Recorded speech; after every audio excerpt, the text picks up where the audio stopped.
The Apter chat, and look at this once-in-a-lifetime group I've got here. Can you believe Rivals, enemies. Can you believe all I this? can't believe it. The Rock and Roll Express, the Midnight Express, a heavenly body. Wow. Unbelievable. And a maestro. And a maestro. They're all here. First of all, the Midnights and the Rock and Rolls. What would you say was your favorite match? Your favorite match with the Midnight Express? Was there one? Man, there were so many of them. Or was there one that sticks out in your mind? That one night, Stan Lane was stiffer than hell. Is that it? Oh man, I mean, he when he hit you, I said, Stan, just put the damn boots to me. And did he do it? Did he do it? It was unreal. You want to reply to that? Oh, you know what? These guys are the greatest workers in the world. These guys are, it was like a night off every night. It's a crime against humanity that these guys are not in the Hall of Fame, the best tag team ever. And I enjoyed every minute of every match that I had with these gentlemen. And it's great to be here with them this weekend as we approach 70 years of age. Is that right? Bill, Yeah. Stan, thank you. Ricky Morton here. He's paying them off. He's paying them off. No, you know what Stan was just saying, not us. And understand me, the best heel team ever in this business, my opinion. But it's but understand the best tag. But our matches, to me, I think they will go down in history Oh, absolutely. as some of the best matches in the world, and along with, come here, fella. Okay. Yeah, man. What you got? The heavenly buddy, Tom Pritchard. I'm getting Well, paid. go ahead. How much you getting paid? How much you pay Stan? I gotta pull you over. Oh my I gotta put you goodness. over. You sharing the money here? But Hold on, I got about $20 for Ricky too. But tell us about your matches against all these guys. Again, like Robert said, there were Hold on a sec. Stroh, hold it down, please. We're trying to have we're talking, please. Bobby too. Go right ahead, really. But listen. Hey, wait. No, None of that see what I'm here. saying? All right, Look, just Bobby, hold it down. Hold it down. Just because. Real. Okay, well, no. Anyway. There were so many great matches with the Rock and Roll Express, and I have to agree with Stan. It is a crime against humanity that these two guys aren't in the Hall of Fame yet. Or in the Rock and Roll Hall of Fame. Rock and Roll Hall of Fame. But I mean, no matter what wrestling Hall of Fame it is, the Rock and Roll Express and the Midnight Express changed wrestling, not just for tag team wrestling, but the dynamics of what it was. Went from a big man sport to action packed, and these guys really broke the mold, if you will. And it is a shame that they're not in yet. But I promise The you. Heavenly Bodies took it to a new level. Boy, did they? And I tell you, hey! Wow! I like that. No, but I'm going to make a prediction, Bill. It will Go ahead. Within the next 10 years, if not sooner, they're going to be in the Rock and Roll Fame. The Rock and Roll Wrestling, WWE, Hall of Fame. and the Midnight Express is their winner. And the heavenly bodies. So let's now go down and find out what everybody is up to these days. Sweet Stan Lane, what are you up to these days? What are you doing? Well, for the past 19 years, I've been broadcasting offshore powerboat racing for Superboat International, the big cigarette-style boats. Excuse me one second. We're talking. Will you please stop? Cut it out. Gee, go right ahead. I left the World Wrestling Federation. I think it's called World Wrestling Entertainment now, but left them in 1996, and about 2 months later, I was with Superboat International, and been with them ever since. It's a great job. I only work about 10 weekends a year, so I'm kind of semi-retired. The Gangster of Love finally got married when I was in my mid-50s. I found my soulmate, the lovely Maria, so I'm happy. She is. I saw her here at Masters of Ring Entertainment today. So the Gangster of Love settled down. I'm doing great. Watch this. Maria, come in for a second. Come on, look at this lovely lady. Come on, Maria. Well, he's got you. He's got you. Maria. But he's got a little my Maria, but this is Maria. So the very beautiful Maria. So this is your soulmate. This is my soulmate, yes. She's only 14, but don't tell anybody. Just kidding. No, she's a beautiful lady. We've been married. We've been together about 12 years. We've been married about 7 years. So having a great time together, a great life. Thank you for being here with us. Ricky Morton, one half of the Rock and Roll Express. You asked us to go. I don't wear the shirt for nothing. Let me tell you. Yeah, I have a wrestling school. It's Chuckey, Tennessee. Okay. You go on Facebook, School of Morning. Yeah. I really enjoy doing it, teaching kids not only about our wrestling business, and look at me, I'm the one to say this, about how to make good decisions. Thank you. And I've been hanging around with Bobby all day. Don't blame me. I understand that. I understand. But your school, where can people find you on the web?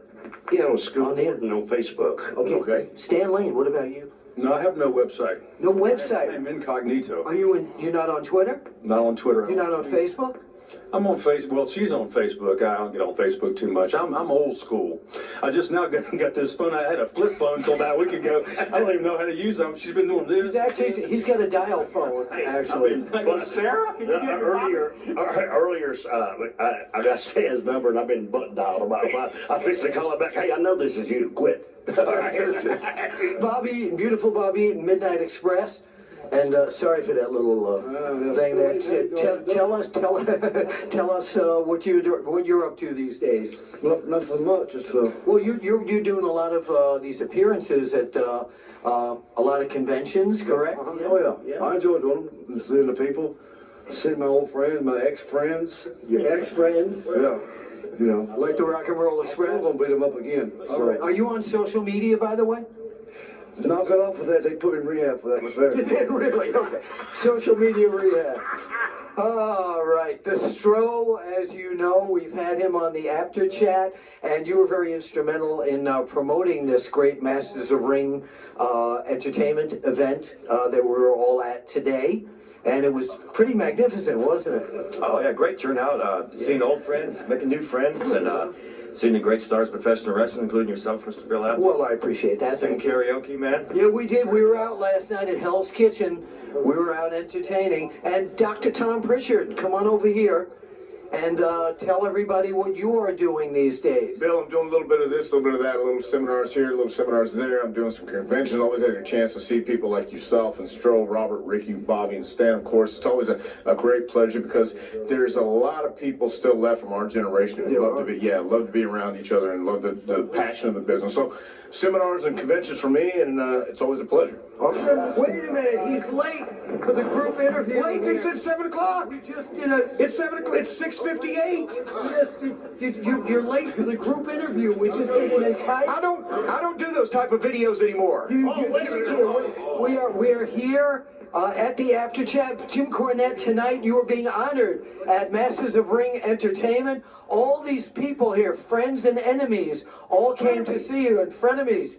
Yes. I'm in Wilmington, and I'm on time at 6:58. Bill Apter. They told me 7 o'clock. They did. They did. So I'm on time. So disregard the previous take. They did a take without me. We did. So we had everybody. Ricky Morton, come here. I need you to tell us a Jim Cornette story that's clean. That's clean. It's got to be clean. It's not important about telling the story because when you ask me this and you catch me off guard, there's so many different things. Yes. But to understand, like I was saying earlier, Clean. That's the problem. the thing that I was saying earlier is the Rock and Roll Express and the Midnight Express with Jimmy Cornette, in my opinion, the best matches ever in our business that will go down in history that people will watch forever. And I feel like a stooge. But to tell him that he's the best manager, the best talker that's ever in our business. They will be go down in history, and they'll be the most watched matches ever. That's easy for you to say. That's easy for me to say, except for the Midnight Express and the Mulkey Brothers. You have to. That's right. Those are great They matches. will never match. Well, you were great, Ricky, but you will never match The Mulkey Brothers. the Mulkey Brothers. What about the Thunder Feet? You know, we never did. Did we ever solve that? Was it Thunderfoots or Thunderfeet? Did we ever solve? Stro, did we ever solve that? Thunderfoots or Thunderfeet? Come here. Hey, the gate. Come here. Thunderfoots. Sweet Stan Lane, yeah. What is it? Well, a Jim Cornette story. Oh my God! There's so many of them. Let me tell you. Well, you said this is a G-rated show. Well, all the Jim Cornette shows, stories are all like at least R-rated. Many of them are XXX, but Is that right? Now, wait, coming from you. Where and when did you first meet him? I met Jimmy in Memphis territory. He was taking pictures, photographs of the wrestlers, and did a great job, by the way. He was just a young kid. He was just not like he is now. He was real quiet, soft-spoken. He never snapped on people at Wendy's, and he never slapped anybody. He was just a real nice kid. He took pictures, but he took pictures of the fabulous ones, me and Steve Kern, and at the time they were great. We sold a lot of them, made a lot of money. But if you see those pictures now and in the YouTube videos that we did, I mean, it looks like horrendous. He had us It was doing very these poses. suggestive. It was very suggestive. It looked like we were married, me and Kurt. It- I mean, it was brutal. It was like nobody in 1977 knew that Freddie Mercury was gay, right? And then suddenly later on you look and you go, how was this a secret, right? It was like, you know. What was going on back there in the 80s? I don't remember. But I didn't produce the gym video. I didn't produce the gym video where you were sweating and straining and riding the bicycle. Macho Hey, man. I'm just, you know. Young man. Dun, dun, dun, dun, dun, dun. We got some YMCA going on here. He shortchanges himself because he shortchanges himself because he made a lot of money. He made a lot of money on pictures because we sold thousands of pictures of him in little speedos and towels with the thing open. And, Yeah, I know we ran some of those in the magazines, actually. He sent them to us. I'd like for him to make another one for now. What was that? I'd like to see another one in his Speedos that we could sell today. well, no, you I don't know if Because nowadays everybody look at you like you're crazy, but back then it was good. Oh, yeah. and there were, mostly women were buying them too. that Mostly. right? Yeah. Let me tell you about the time on the airplane when Cornette was reading a People magazine and we're up there flying. I think it was Delta, but he got sleepy because he was very scared flying. He hated to fly, so he would read Still does. and hopefully fall asleep so he wouldn't experience it. So he dozed off and had his arms folded and he fell asleep with his head down and he had his tray table down with the People magazine there. So you couldn't tell he was sleeping. It looked like he was grossly, intently reading the magazine. So I got out of my seat and I went in my bag. I just happened to have a Hustler. I don't usually look at those magazines. I swear to God, honey. And I got my. Somebody stuck it in your bag. Yeah, because I would never buy something like that. The Gangster of Love would not do stuff like that. I got the Hustler magazine and I slid the People magazine out and I opened the Hustler to the gaping centerfold and put it right there. It was horrendous. It was like a gynecology thing. So he's sitting there looking at these people are walking by going, oh my God, that's I said, I was there on the plane. And I was sitting- Come back in here. This lady walks up, she walks right up, she goes, and then she's looking at him. So finally the flight attendant came down and went, sir, yeah, well, and he Only on the after chat will you hear this. immediately knew that I'd done it, so he turned around and looked at me and I was like, Yeah.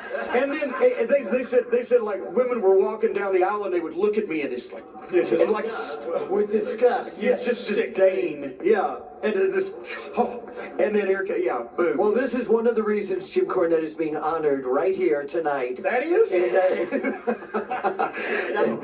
Wilmington, North Carolina. On our private planes, and I went home, we'd all chug beers. It's the first person I ever seen in my life, and I'm telling you, you had to be a real man to understand. He would chug a Coke. Do you understand what I'm talking about? Yeah. You remember you get the opener? We used to do this. One of the boys, Where yeah. you pop it with the side of it with the opener, and then you stick it here, and you pop the top. shotgun it. Yeah, you shotgun a beer. The way we used to do that after some matches, having a good time. You did it with Coke? Yeah, brother, but damn, you know, I'm a king. That's what I meant. yeah, well, No. He's out of here. We're out of here. Jim Cornette, Masters of Ring Entertainment. Thank you. Rap, yo.